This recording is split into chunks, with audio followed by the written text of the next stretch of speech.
സുഹൃത്തുക്കളെ, നമ്മൾ വലിയൊരു തെരഞ്ഞെടുപ്പ് ചൂടിലാണ് നിൽക്കുന്നറിയാം. എത്ര പേര് ആ ഒരു ചൂടിലേക്ക് എത്തിയെന്ന് വലിയ പിടുത്തമില്ല. പക്ഷേ നമ്മുടെ നാട്ടിലെ നേതാക്കന്മാരൊക്കെ ആ ഒരു ചൂടിലേക്ക് മെല്ലെ എത്തിയിട്ടുണ്ട്. ഞാനിന്ന് കാണിച്ചിരുന്നത് എനിക്ക് വളരെ കോമഡി ആയി തോന്നിയ ചില കാര്യങ്ങളാണ്. ഇപ്പൊ ഏകദേശം രാഷ്ട്രീയം ഒരിക്കലും ഒരു കോമഡി അല്ല, രാഷ്ട്രീയ പ്രവർത്തനം കോമഡി അല്ല. പക്ഷേ ചില രാഷ്ട്രീയ നേതാക്കന്മാര് നമ്മുടെ മലയാളത്തിലുള്ള ഏറ്റവും നല്ല കോമഡി ചെയ്യുന്ന ആളുകളെക്കാൾ ഗംഭീര കോമഡിയൊക്കെ ആയിട്ട് മാറാറുണ്ട്.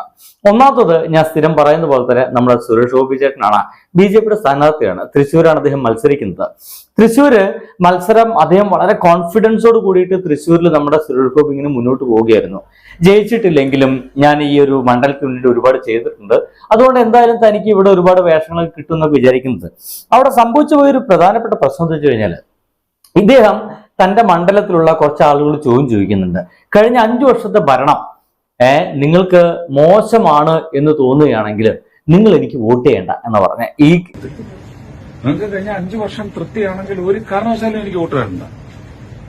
തൃപ്തിയാണോ?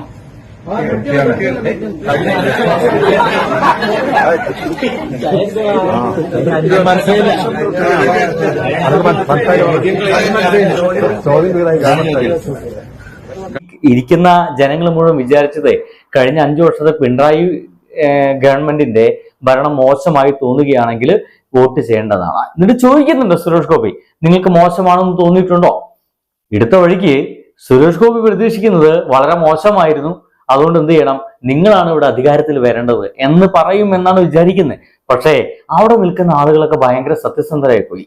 ഈ ചോദ്യത്തിന്റെ ഈ ഉൾട്ട ചോദ്യം ആളുകൾക്ക് മനസ്സിലായില്ല എന്ന് മാത്രമല്ല, അവർ വളരെ സത്യസന്ധമായിട്ട് പറഞ്ഞുപോയി, ഞങ്ങൾക്കൊരു കുഴപ്പമില്ല, വളരെ ഗംഭീരമായിട്ടുള്ള ഭരണം പറഞ്ഞുപോയി. ഇത് ഒരു ഗംഭീര കോമഡി രംഗമാണ്. രണ്ടാമത്തെ ഒരു ഗംഭീര കോമഡി രംഗം, ഇപ്പൊ അവിടെ ആ പ്രചരണത്തിന്റെ ഭാഗമായിട്ട് അദ്ദേഹം ഒരു ഡാൻസ് കളിക്കുന്നതാണ്. എനിക്ക് സുരേഷ് ഗോപി എന്ന് പറയുന്ന ആ ഒരു മനുഷ്യനെ പറ്റി തോന്നിയിട്ടുള്ള കാര്യം എത്രത്തോളം സത്യമെന്ന് എനിക്ക് വലിയ പിടുത്തമൊന്നുമില്ല. ഇനി അങ്ങനെയൊക്കെ തന്നെ ഉണ്ടോ എന്നും പറയാൻ പറ്റത്തില്ല. ഈ ഒരു ചങ്ങാതി ഏറെക്കാലം ഒരുപാട് പോലീസ് വേഷങ്ങളൊക്കെ സിനിമയിൽ ചെയ്തൊരു മനുഷ്യനാണ്.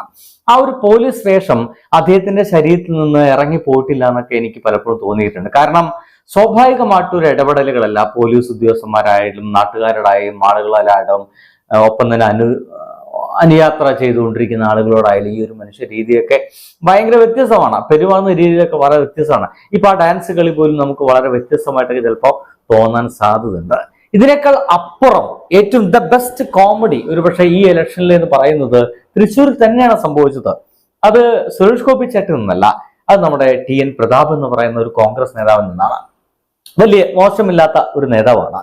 ഈ കോൺഗ്രസ്സില് ഈ മത്സരിക്കേണ്ട ആളെ തിരഞ്ഞെടുക്കുന്നതൊക്കെ വളരെ രസകരമായിട്ടാണ്. പലപ്പോഴും ഒരു നീതിപരമല്ല എന്നൊക്കെ നമുക്ക് തന്നെ തോന്നി പോകാറുണ്ട്. എന്തായാലും ടി.എൻ. പ്രതാപനായിരിക്കും അവിടുത്തെ സ്ഥാനാർത്ഥി എന്ന് ടി.എൻ. പ്രതാപനും അവിടെയുള്ള ആളുകളൊക്കെ തീരുമാനിക്കുന്നു.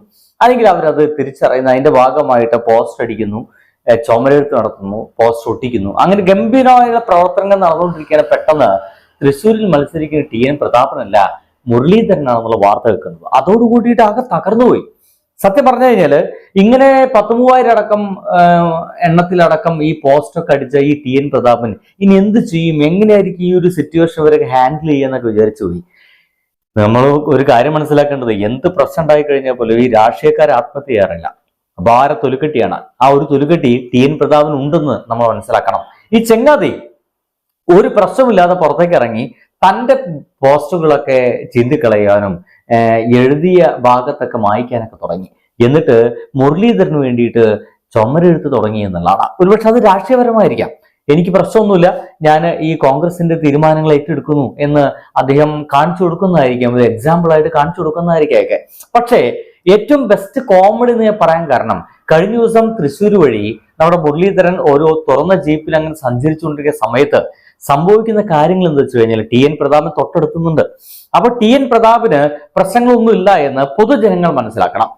തനിക്ക് ഈ മുരളീധരൻ വന്നതുകൊണ്ട് തനിക്ക് പ്രശ്നങ്ങളൊന്നുമില്ല, ഇനി തന്റെ പ്രശ്നം കൊണ്ട് ഇവിടുത്തെ വോട്ടൊന്നും പോയി പോകരുത് എന്ന് പാവം നല്ല കോൺഗ്രസ്സുകാരനായാലും ടി.എൻ. പ്രതാപനും വിചാരിക്കുന്നുണ്ടായിരിക്കാം.